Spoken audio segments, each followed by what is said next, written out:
Pagi, Prof. Ya, Prof. Jadi hari ini saya hadir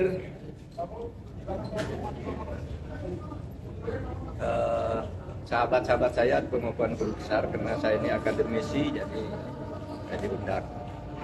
Tapi izinkan saya sekarang bicara 3 hal terkait pemilu. 4 hari terakhir saya istirahat sehingga banyak sekali wartawan kontak bagaimana saya dan mau apa. Saudara ini, saya mau apa? Apapun hasil dari Pilpres ini, saya akan terus berjuang untuk demokrasi dan keadilan. Jalan perjuangan untuk demokrasi dan keadilan bukan hanya pemilu. Pemilu hanya salah satu ekspresi demokrasi.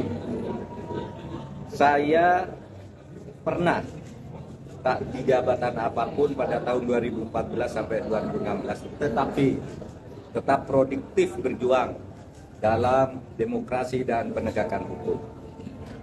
Gerakan civil society dan kampus-kampus adalah sumber gerakan demokrasi dan perubahan dari otoritarianisme menuju demokrasi. Sejarah mengajarkan bahwa jika demokrasi disumbat, maka demokrasi akan selalu membuka jalan sendiri. Ini sejarah kita maupun sejarah dunia. Yang kedua, saya bicara tentang 2 hoax, yaitu tentang pemilu curang.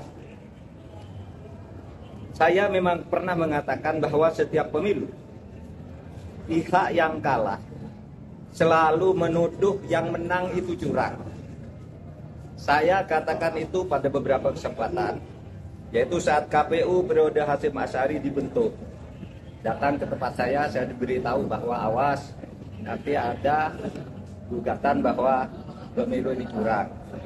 Begitu juga saya pidato itu secara terbuka saat pembentukan TV pemilu di Trans TV pada awal tahun 2023. Jadi saya katakan bahwa setiap pemilu yang kalah itu selalu menuduh curang.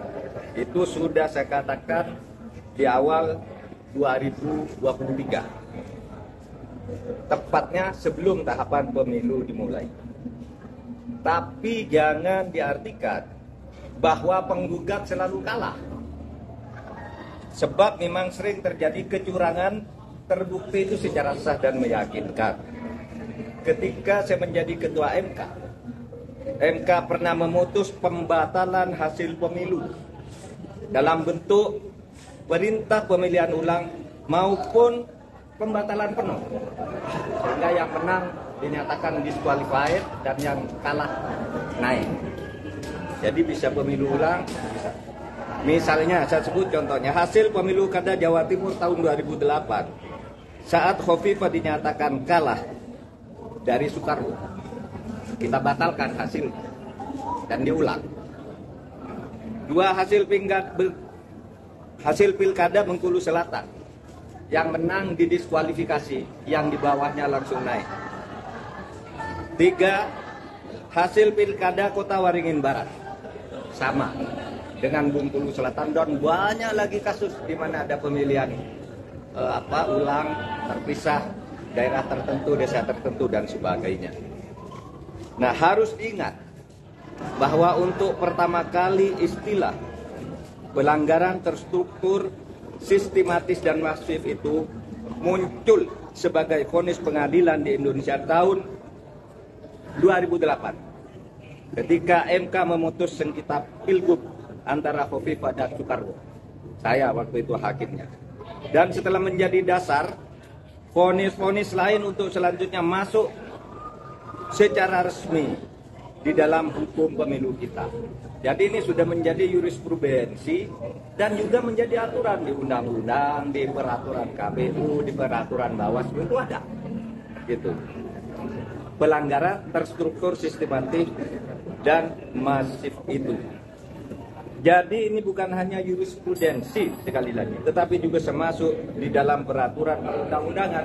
Dan buktinya banyak pemilu itu dibatalkan, didiskualifikasi, Ya, saya nangani ratusan kasus tentang ini banyak. Ada yang diulang beberapa ini, ada yang dihitung ulang dan sebagainya. Tergantung hakimnya punya bukti atau tidak, atau kalau sudah punya bukti, menerima bukti apa berani apa tidak.